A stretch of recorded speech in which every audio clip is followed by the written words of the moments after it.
to CrimeDivers. I'm Laura. And I'm Jill. Welcome to today's episode. Hello everybody, welcome back. Or if you're new here, welcome. And Jill, where are we? We're actually in my pod room in my house in Scotland. Specifically, where in the world are we? Although you just said we're in Scotland. Yes, specifically in the world, we're in Scotland. Okay, where is our case today, Jill? In the UK. So we're close. We're close. Well, we are in the UK. No, but I mean, well, yeah, it's in England, so yeah. we're close. Okay, right. What's the title? Horror Hotel. Ooh, don't fancy staying there, do you? Well, no, none that's got horror in the title, is it? No. Definitely not. Shall we just dive in? Yes, let's dive in. So, Sasha Marsden was born on the 7th of May 1996 to parents Gary and Jane, and she was the youngest of 5 children. She had 2 sisters and 2 brothers, Gemma, Mark, Katie and Thomas. In 2004, when Sasha was 8, the family moved from Bolton in Greater Manchester to Staining, which is a village about 3 miles away from Blackpool. So Sasha was described by her mum as cheeky, certainly no angel. Mm-hmm. She was never shy. She used to love winding up her brothers and sisters, and with her being the youngest, she tended to get away with a lot more than her siblings. Siblings? Does that sound familiar, Laura? I have no idea what you're talking about. Laura's the youngest. There's I'm the middle. We have an older brother. Yes, Laura got away with everything. The amount of stuff you got away with that I would never have got away with.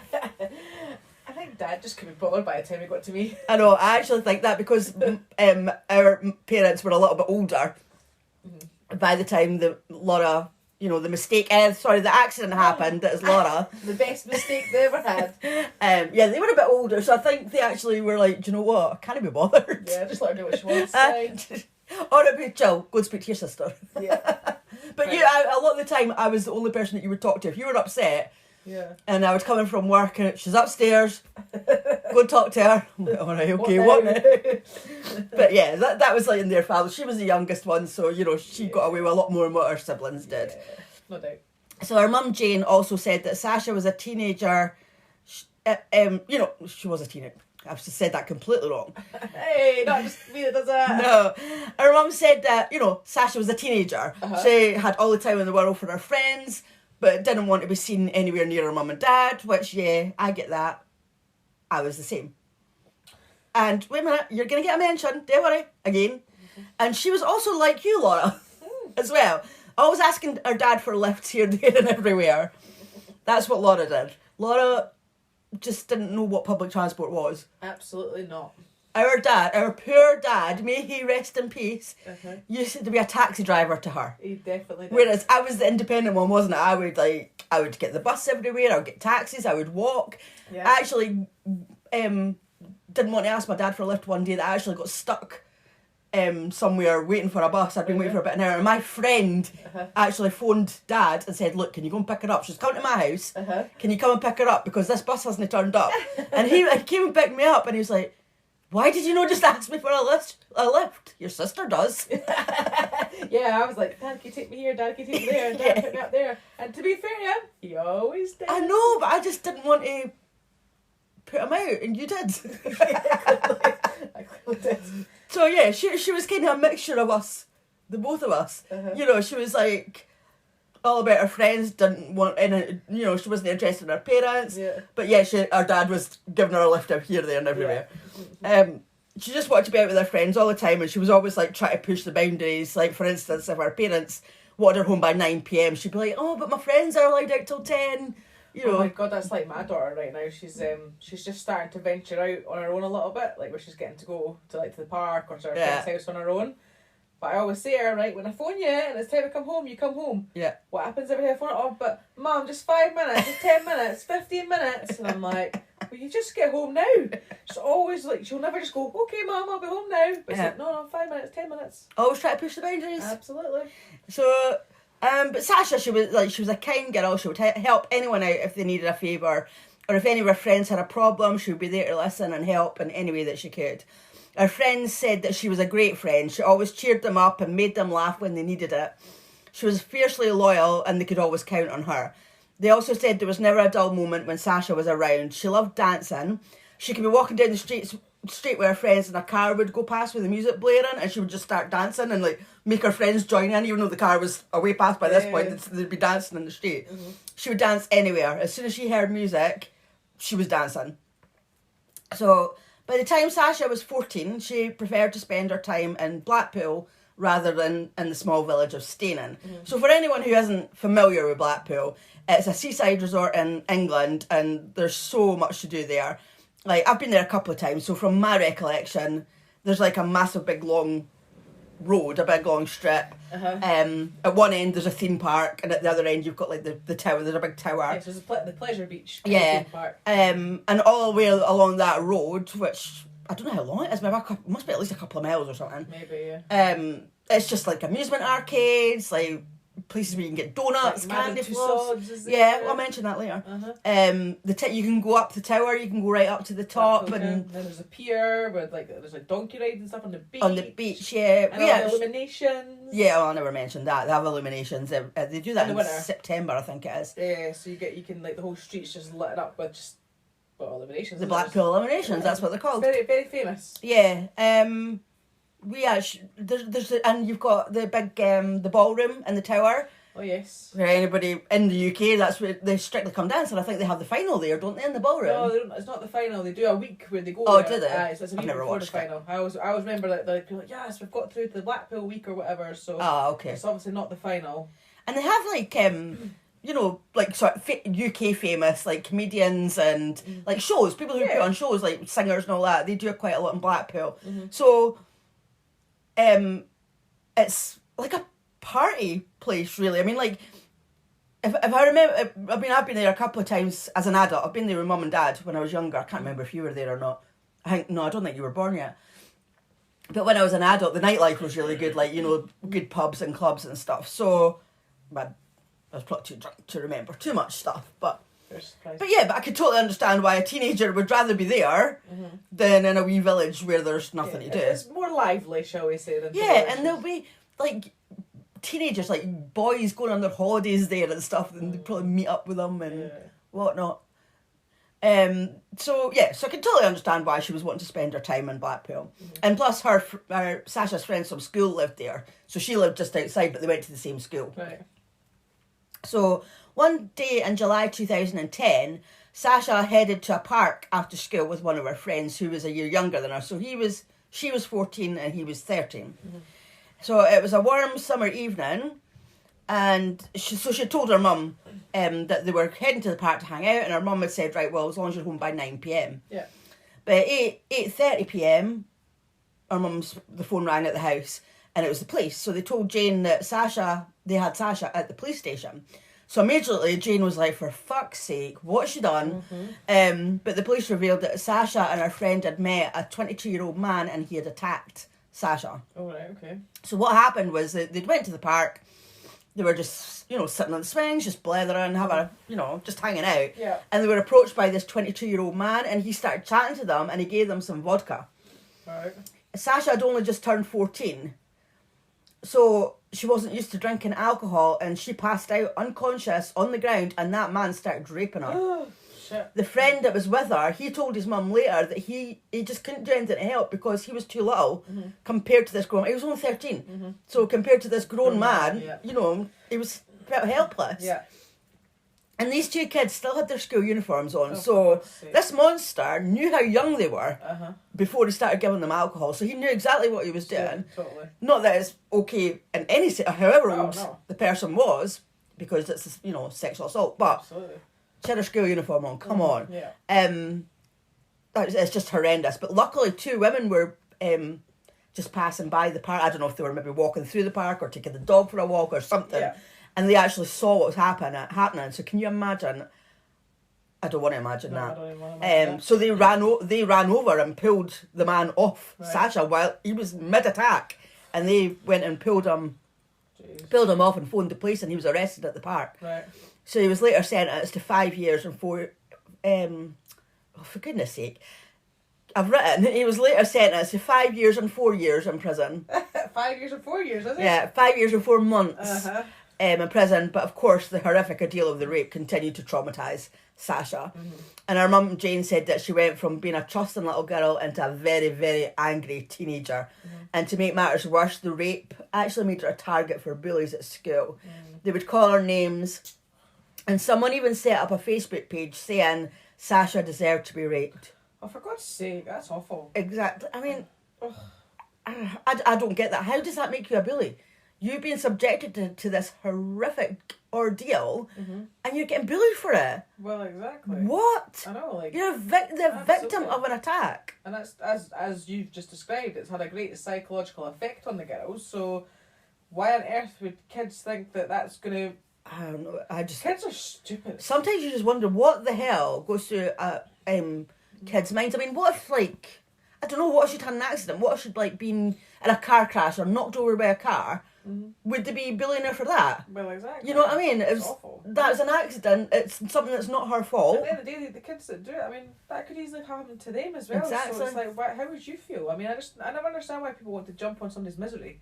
Like, It's disgusting. It's awful. Like, it's not an excuse. I mean, it's not an excuse any time, but even more so when somebody's already down in the dumps and you're just kicking them in the teeth totally and making them worse. And I mean, I hate to say it, but you hear about all these, like, young people suicide and stuff like that. Is it any wonder when you've got idiots like that doing things? They just don't think. I think that's what they just do not think. They don't think of and the consequence. They don't put themselves in that position. They're just like, oh, this thing happened, but they've not actually stopped for 1 single second to think, that could have been me. What if that happened to me? Exactly. Or what? And the thing is, we're not also thinking of what effect that's having on that poor person who's at the receiving end of that. Because it's horrible. It is. It really is. So understandably, she was struggling and she would skip school a lot. So her parents decided to move her to a different school, but she just never settled there, and she was just having she was having a hard time because her friends were all at a different school. Yes, she'd been getting bullied, but not by her friends. She had her friends. And obviously it's not the same child. Having to go to a different school. No. So her mum said that Sasha just kind of went through a bit of a wild time, and she started putting herself at risk. Right. She started drinking nearly every day, and she started having sex with like a few different boys, and she started self-harming as well. And her mum thinks that the reason for her having sex, because you would think that would put her off having sex, but her mum thinks that she was doing it because it had been so horrendous the first time, because she'd been raped, that she wanted a better experience. That's basically what she was saying, to maybe not, so her next time wouldn't be as bad. It wasn't, because I'm assuming she would know that sex should be it's supposed to be a good experience, so she wants to kind of get rid of that bad experience and replace it with a better experience. I mean, that's only her mum's opinion. But Christiane Sanderson, who is an expert in sexual violence, says that these actions are really common with rape victims. She said, quote, "The person begins to believe themselves to be damaged goods, and one of the things they may then do is their behaviour might change to actually fit into their inner beliefs about themselves, that they are not good, that they are not worthy, that they don't deserve respect," end quote. And to think that people are going through that is just horrendous. And when things got too much with Sasha, she would just disappear. Like, she would just run off. And then 1 month she ran away 4 times, and her parents would just like drive around Blackpool looking for her. And they said the police were really great, and if they found her, they would just bring her home straight away. But most of the time, like, her parents did just drive around and they would find her. But that must be a big strain. Oh, definitely. So in 2012, 16-year-old Sasha started seeing a boy called Danny, who was 2 years older than her. On the 31st of August, 2012, Sasha and Danny had plans to meet in Blackpool, and they were going to have a date, and then they were going to meet Sasha's parents afterwards, because whenever she went out socialising in Blackpool, Jane and Gary would like drop her off, and then they would go back and pick her up, just to try and keep her safe. Like, yeah, for sure. Yeah, be a taxi service for her, as many parents are. Yes, absolutely. But as the evening went on, her parents didn't hear anything from Sasha, and when they tried to get in contact with her, her phone was switched off, and eventually they called the police to report her missing, because they're like, oh, here we go again. So her parents were sick. They were sick. They were sick with worry, and eventually 2 days later, their phone rang, and it was Sasha saying that she wasn't in Blackpool anymore. she said she wanted to let them know that she was okay, but she wasn't coming home. Right. So she had ran away with Danny, and they were 300 miles away in Lowestoft, is that what it's called? Oh, yeah, I've heard of that. In Suffolk. Uh-huh. So obviously her family weren't happy about her being so far away, and they did actually manage to convince her to come home. Uh-huh. But she had a condition. She was only coming home if Danny could move in with them. So her family, her parents, they just wanted Sasha home and safe. So if that meant Danny moving in with them, well, they had no choice. That's just the way it was going to be. So be it. Yeah. So Gary, Sasha's dad, drove to Lowestoft and to pick them up. And when she got home, she told her friends that she regretted it as she realised how much she'd worried everybody. She was obviously not thinking at the time. Off she went. Yeah. She's got back and she's realised how much she's worried everybody. Mm-hmm.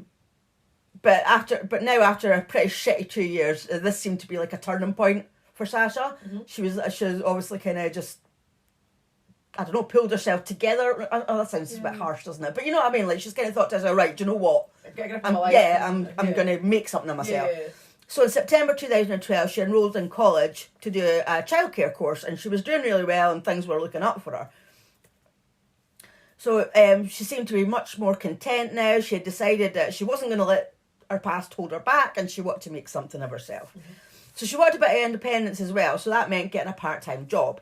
So in January 2013, a friend of a friend told Sasha about a job as a cleaner in a hotel, and she got an interview. So her mum, Jane, said she wasn't happy about her potentially working in a hotel because she said that you heard about all kinds going on with young girls in hotels, which is that a Blackpool thing? I don't know. I haven't heard. I mean, I haven't heard anything like that. I mean, if she's an employee of a hotel, I mean, I don't know. I mean, well, exactly. So I'm just wondering because I mean, Blackpool is full of hotels and bed and breakfasts and whatnot. And also full of tourists and people that aren't from that area. So so maybe it is a thing. Maybe it's a reference to that. Uh-huh. But anyway, you know, she was a mum. She wasn't very happy about it. But Sasha was determined that she wanted to go for the interview, and it was part-time. It would fit around her college hours. So her parents were like, right, okay then. So Dad, Gary, said he would take her there and he would pick her up. Right. So the interview was meant to be like a sort of trial to see if she'd be suitable. Mm-hmm. And her dad drove her into Blackpool, but Sasha didn't know the exact location of the hotel.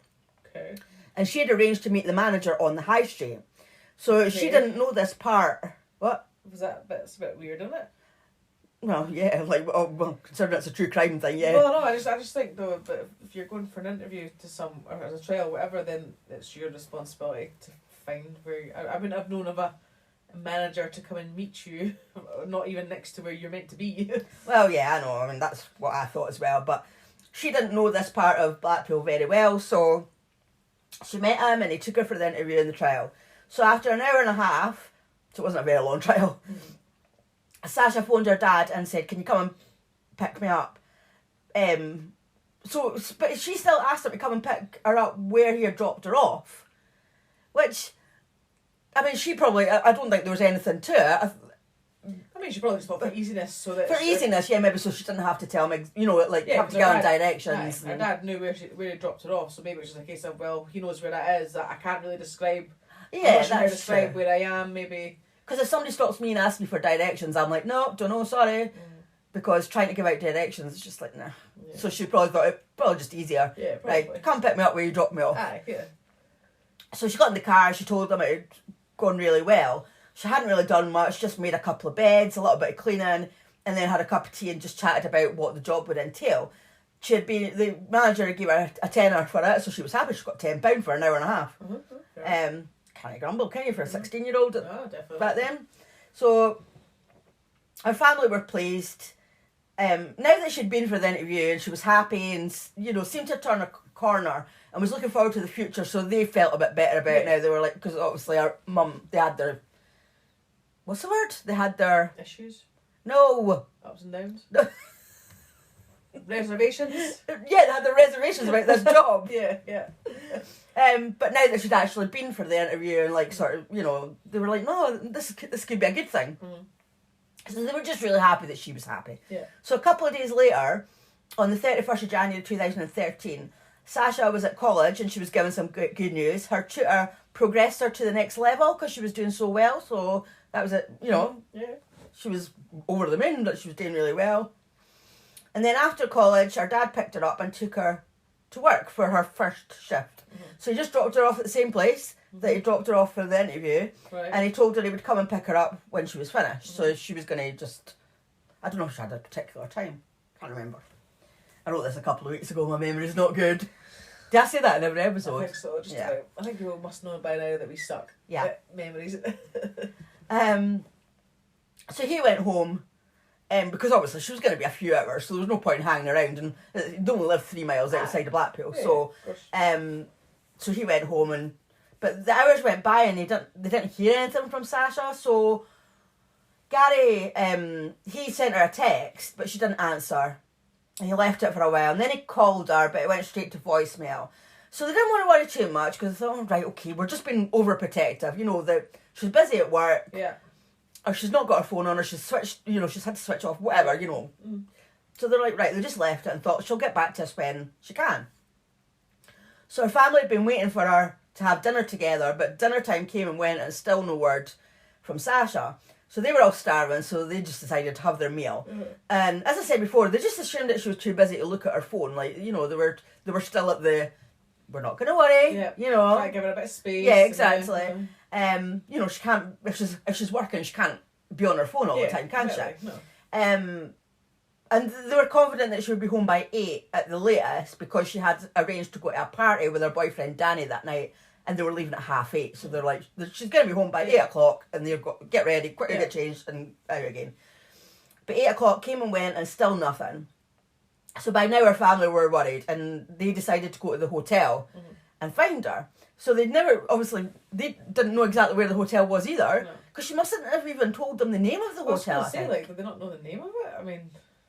No, because the only thing that they knew was it was near to where her dad had dropped her off and picked her up. She just seems strange. I know it might be totally nothing, but it just seems strange in itself that she wouldn't even, because if I no one else gets, where are you working, or what, what's they tell you what it's called and stuff. I mean, I know they might not know where exactly it is, and that's fine, because... Yeah, you would think they would say what hotel, but I don't think it was strange. There doesn't, there's nothing that comes out that was strange about it. It's just they didn't know. Where Gary had dropped her off was on the high street on the South Shore area, where there were almost 100 hotels. Fuck. Remember, this is Blackpool. Blackpool has got millions of, not millions, but a lot of hotels. So Sasha's mum Jane asked Danny, Sasha's boyfriend, if he knew Sasha's Facebook password, and he did. So they logged in to see if they could find out where the hotel was, because they knew that's how she spoke to somebody on like Facebook. Facebook, yeah. So they didn't know the name of the hotel, but Danny, luckily, he knew that the person who offered Sasha the job was called David. Right. And luckily, there were only 2 people on Sasha's friend list that were called David. Okay. And one of them was Danny's friend, so obviously he knew it wasn't him. Yeah. So they were just hoping that this other David is the one that they were looking for. So luckily, his profile page listed the name, the address, and the phone number of a hotel in Blackpool. So Gary tried phoning the hotel, but there was no answer. So him and Jane got in the car and drove down there, because they're like, right, we've got the address now, we've got the name of it. Yeah, we know what it is. So they got there, and Jane went in, and it was one of these ones where you have to knock on the door. So the guy came and answered the door, and she's like, are you David? And he's like, yep. So she was like, right, I'm looking for Sasha, Sasha's mum, where is she?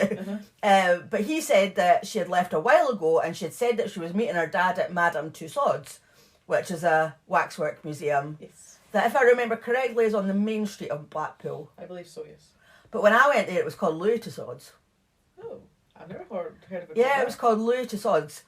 And I've got a feeling that it was meant to be, because it was like a branch of Madame Tussauds. So I don't know if it was directly connected to Madame Tussauds. I don't know. I should really look that up, because I could be talking shit. I've not heard of that.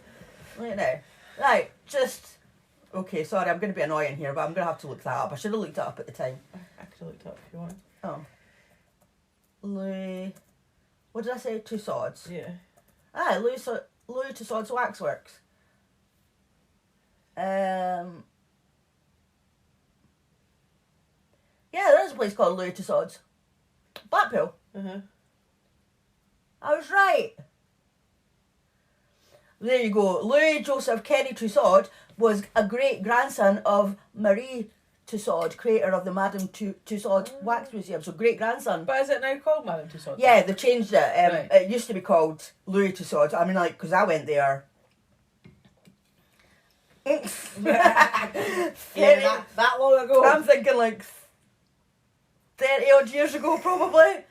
When I was there. So because when I was researching this and it said Madame Tussauds, and I did think to myself, wait a minute, I'm sure it was called Louis Tussauds, and I just assumed that they changed it to Madame Tussauds, which they have. Right. Got you. Anyway, sorry about that, totally off topic. Uh-huh.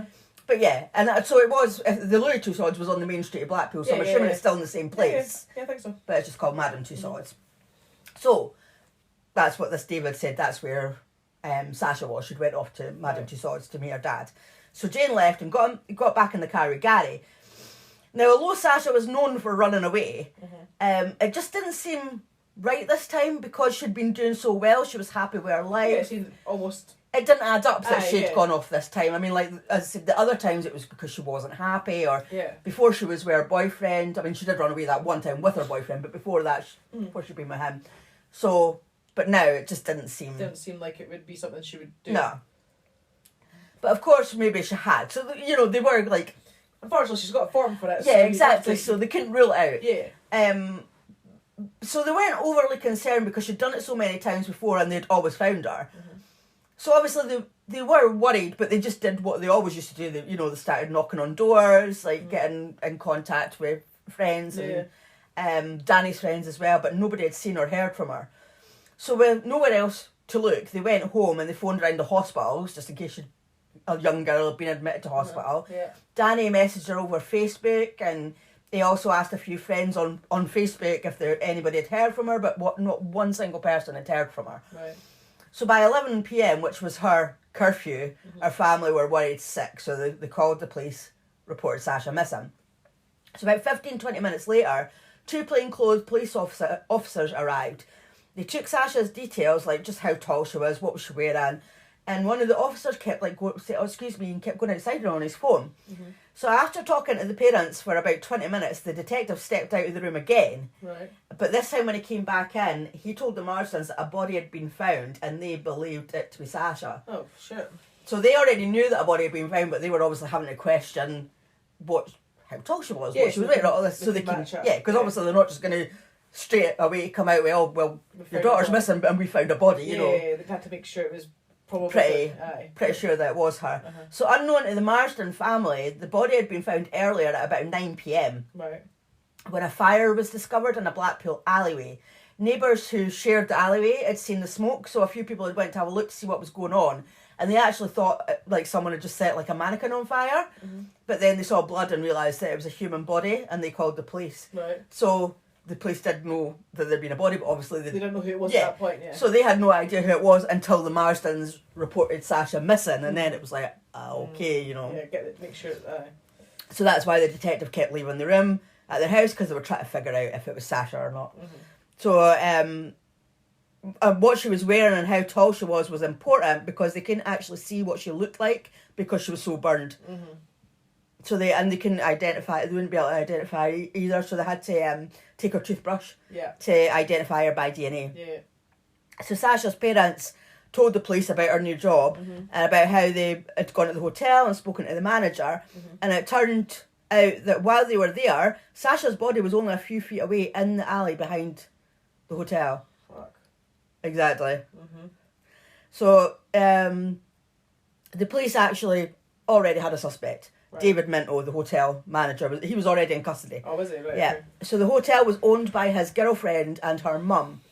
And 22-year-old David lived there and worked there, and he was the only person at the hotel when Sasha had arrived for work. And when his girlfriend arrived home at 9 p.m, he was cleaning, which he didn't do. He wasn't a cleaner. He didn't do it. I don't know, just to put it in context, I don't know, like, I'm just thinking, do people realise what Blackpool hotels are like? I think they're more like sort of, they're not like hotels like your big fancy hotels, they're more like sort of B&B type hotels, aren't they? There's some. They're all, there's different ones. They are sort of more sort of bigger ones. There's a lot of like sort of smaller, sort of like houses. They're like houses converted into bed and breakfasts. A lot of them are.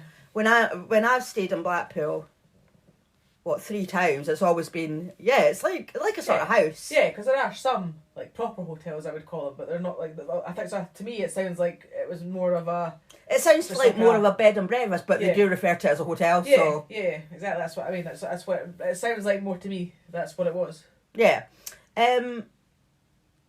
So his first comments, his girlfriend basically just walked in the door and he went, "Before you say anything, I've been cleaning up because I had a nosebleed."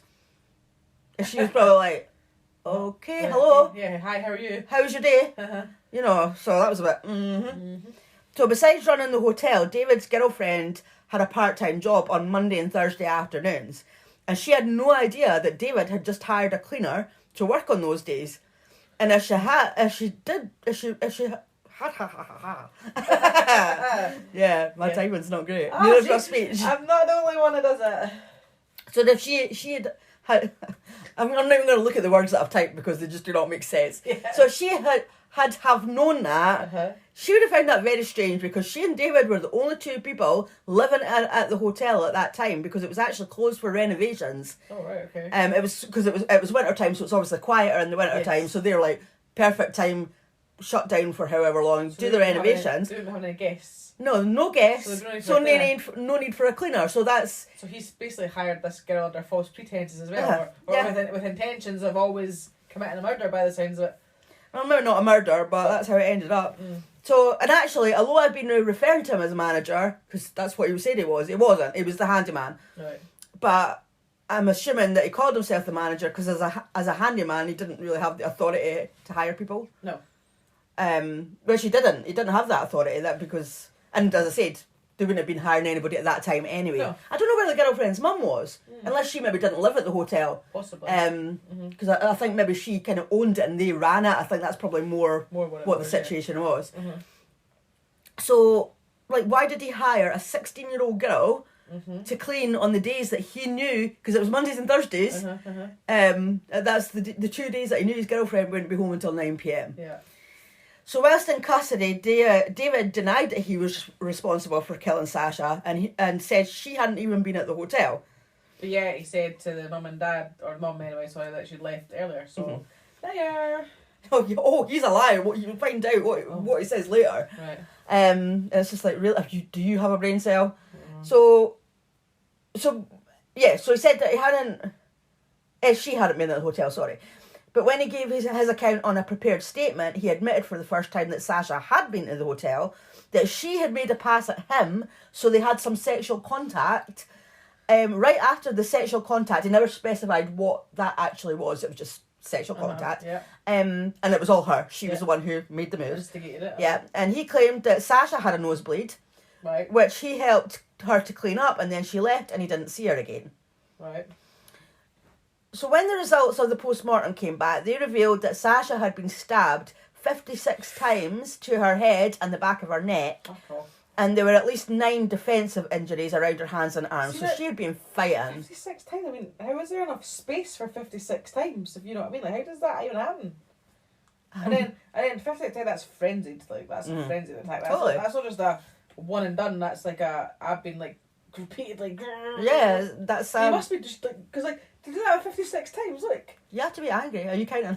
Yeah, but like, how like... Yeah, I know. She's made... Just for... Obviously, you can't see us. She is pretending... No, you're not.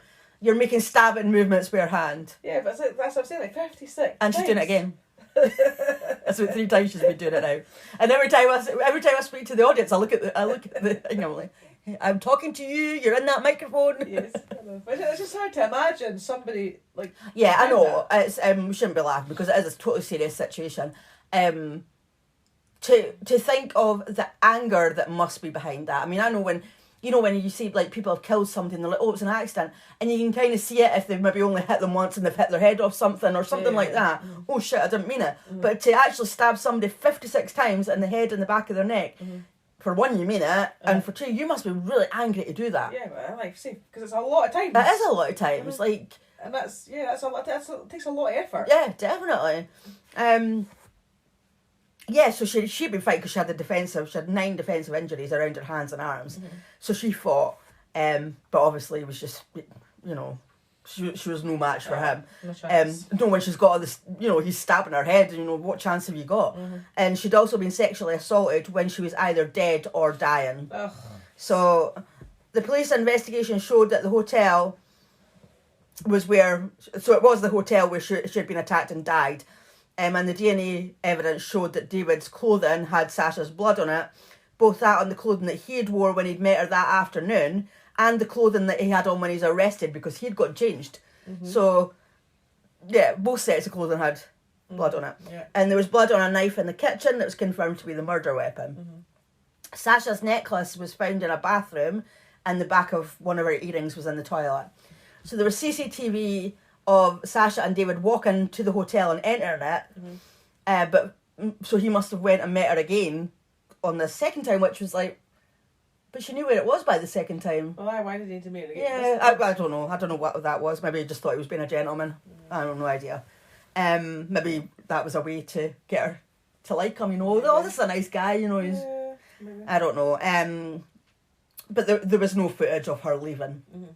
So David was still in custody, and he was still claiming that he hadn't killed Sasha, but the evidence was overwhelming. Mm-hmm. And he was charged with her murder on the 3rd of February 2013, 3 days after he was arrested. So on the 15th of July that year, the trial began at Preston Crown Court, and 22-year-old David Minto pleaded not guilty. Now, this is where we hear his version of what happened, okay? A different version of what happened before. Yeah. So when he got up on the stand, his story was now different to what he had said in his prepared statement. Mm-hmm. He now said that Sasha had came to the hotel, they'd had sexual contact, and when she left, he went back upstairs to clean. And then he heard a noise, so he went back downstairs and discovered Sasha's body, so someone else must have attacked her. Uh-huh. Right? Right. He said that he panicked, and he took her body to his bathroom, because they lived there. I think they had like a basement flat. Right. Okay. So he took Sasha's body to his bathroom and washed the blood off her body because he didn't know what else to do. And then he rolled her up in carpet, because when she was found, it was carpet from the hotel. Uh-huh. And then he took her outside and left her there, and he said that he didn't set fire to her. So, if that was genuinely, why did they not just phone 999? Well, yeah, I mean, as I've written here, his testimony just raised more questions. For instance, he was asked if he was afraid when he saw Sasha's dead body, and he was surprised at that question, like, what do you mean? Like, why would I be afraid? It didn't seem to occur to him that what he was actually saying was that there was some knife-wielding maniac running about his home/hotel, and he was surprised that he was being asked if he was scared. Well, exactly. You'd think he'd be terrified by that. You would think so, and you would obviously phone for help immediately. Well, yeah, and rather than running outside and calling the police, because there's nothing he can do for Sasha, you can see that she's been killed, unfortunately. Mm-hmm. So, to me, I'd be like, fuck, I need to get out of here. I need to get help, but I'm going to run outside and call the police. But he stayed in the hotel where this lunatic could still be waiting to kill him. Yep. And he cleaned and took Sasha's body outside. Bullshit. Seriously, mate, make it make sense. Oh, no way. Exactly, like, that's just like one of the worst excuses or stories you could come up with. And then even after that, he went back into the hotel and was cleaning when his girlfriend got home. So even though this knife man could still be hiding somewhere. Yeah, and then he didn't tell his girlfriend that there might have been... His girlfriend could have been in danger after coming to the house. Yeah, exactly. Yeah, honestly. Absolute nonsense. Exactly. I mean, that's why I was like, he like, bullshit, mate. Like, as I said, make it make sense. Like... Well, he couldn't, because it wasn't the truth. Well, of course, but... And all the time that you've been in custody and whatnot, did you not have time to sit and think about coming up with something a bit more believable? Mm-hmm. But there was too much evidence. Like, the blood was all over his clothes, the carpet. It was obviously in the hotel that she was murdered because it was wrapped up in the carpet and everything. And, her earring, obviously it was him. Yeah, exactly. There's no doubt about it. So it's believed that Sasha died between 4 and 5 p.m. She was stabbed in the hotel with a kitchen knife, and she was then taken downstairs to the basement flat and was sexually assaulted. So her body was then put in the bath and washed. It must have been about 7 p.m. when he took Sasha's body outside and set it alight. So this was a really brutal, really bloody murder, which is why he was still cleaning when his girlfriend got home 2 hours later. He was still cleaning it up. So to say that was just, I'm cleaning up because I've had a nosebleed, or later to say that Sasha had a nosebleed, 2 hours it's taking you to clean that up, mate. Yeah, I mean, I know that sometimes a nosebleed can be quite a heavy nosebleed, but not to the extent that it takes you 2 hours to probably clean it up. And the prosecution believed that his motive was that she rejected him. So there doesn't seem any other reason as to why he would get her to the hotel when his girlfriend wasn't there to a job that doesn't exist. Like, why else would he be luring her to the hotel? He lured her there because he wanted to have sex with her. But as we know, I mean, she had a boyfriend who she lived with, so most likely she did reject him. I mean, not everybody does. I know, you know, it's not 100% that just because somebody's got a boyfriend they're going to reject them, but so that seems to be the case here. It mustn't have obviously happened on the first night, but the second time, obviously... Well, he had to be nice to her the first time and get her in and pretend there's a job so that she would come back. Because remember, the first time, I think her dad was sort of still hanging about in Blackpool waiting for her, which she probably told him. She probably said that, my dad, my dad's going to give me a lift. But the second time, he wouldn't be because she was actually going to be there for a few hours. So, and he actually drew other people in to look at the body. So remember, I said Sasha's body was set alight in the alleyway. He was actually, like, people were coming out of the house because they'd seen the smoke, and he was saying, come and have a look. Like, and when someone said, that looks like a mannequin, it was him that pointed out that mannequins don't bleed, mate.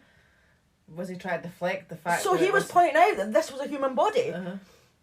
So, and even when his girlfriend came home, he took her round to the back alley to have a look, and it was actually his girlfriend that phoned the police. Nobody else had phoned the police, so it must have happened quite quickly. But I don't really understand that. Because I'm just thinking back to it.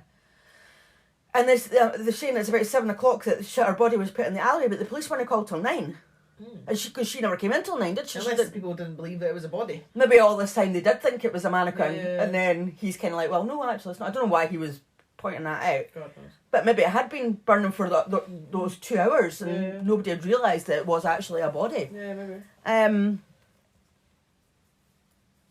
So as the trial progressed, the prosecution called a witness. So this was a 22-year-old woman who said that she'd met David at college a few years earlier. She knew David and his girlfriend, and when David invited her to the hotel, she assumed that his girlfriend would be there as well. You know, she just thought it was a come and hang out kind of thing. So, funnily enough, he invited her over on a Thursday when his girlfriend was working, but she mustn't have known that. He gave her a tour of the hotel, which ended up in David's bedroom. She sat uncomfortably on the bed with him. She just felt that he was going to try something, and she wasn't okay with that, you know, but unfortunately her intuition was right, and he started making a pass at her. She wasn't interested in the slightest, and she pushed him away from her. Right. But he sort of got a bit heavy-handed, and he sort of persisted, and she got scared that he wasn't going to stop. So luckily she managed to get away from him, and she ran out of that she got out of that hotel, she ran. And that happened just 3 weeks before Sasha's murder. So it's actually thought that this lady was like a sort of practice run as a way of making sure that all the factors were in place for when he targeted Sasha. The only difference with Sasha is that there was no saying no this time because he had a knife this time. He didn't have a knife the last time, so the girl had managed to get away from him.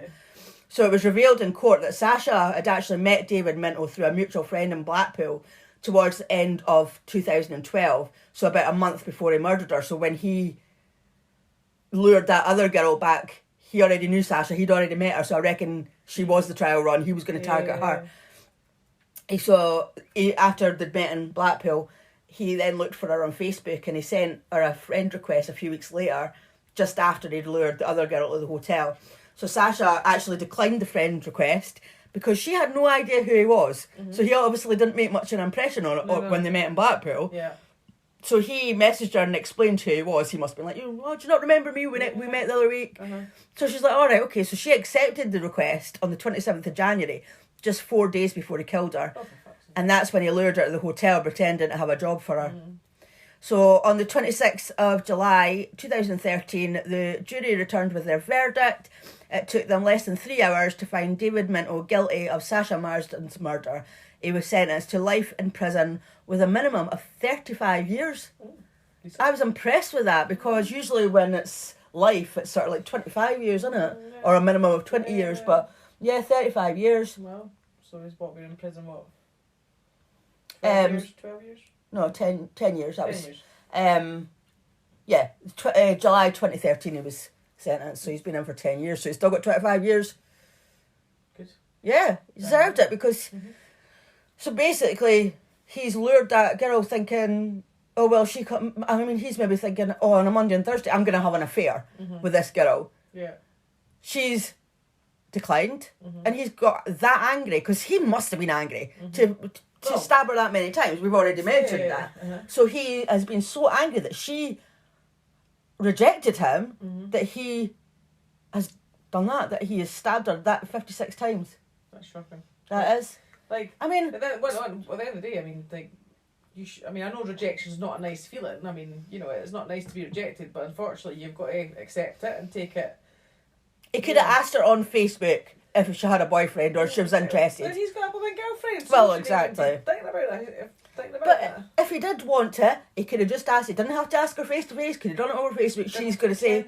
Then that's what makes me think. Is it actually more sinister than that? Because the fact that he's went out his way to pretend that there's a job. He's not even a manager, so he doesn't have the authority to hire, like you say. Yeah. He's made sure it's when his girlfriend, he knows she's not there. To me, like, was it just an affair, or was it more than that? Like, was he intending? Did he have a reason that he wanted to attack somebody? Maybe was that like some kind of fantasy he had or something? It could have been, but I just saw it as he was just absolutely horrified that somebody would reject him. I actually think that he thought it was a dead set that she wouldn't be able to. But then why, if refuse? If that was the case, then why wasn't he so as mad with it? I know you say about a trial run, but like if he got so mad about Sasha rejecting him, why didn't he get so mad about the one a few weeks ago? I mean, what was his like? Well, yeah, because he had a knife with him, Sasha. So was he prepared with a knife?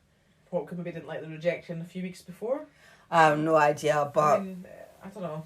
Whatever the case, it's horrific. It is horrific. That poor girl. I know, because she sounded like she was just getting herself on track, and she'd already been through a rape. So can you imagine having another person attacking you a few years later? Yeah. No, horrendous. Absolutely horrendous. A shame. Absolute shame. So we're going to leave you there, and thank you very much for listening, and we'll see you next time. See you later. If you would like to follow us on Instagram, Twitter or Threads, we are crime_divers_pod. We are on Facebook, TikTok and YouTube, and it's Crime Divers Podcast. Our email is crime_divers_pod@outlook.com. Our website is crimedivers.co.uk. If you would like to join our Patreon, it's patreon.com/crimedivers. And if you would like to buy us a coffee, it's buymeacoffee.com/crimedivers. And if you haven't already, please don't forget to subscribe, rate, review.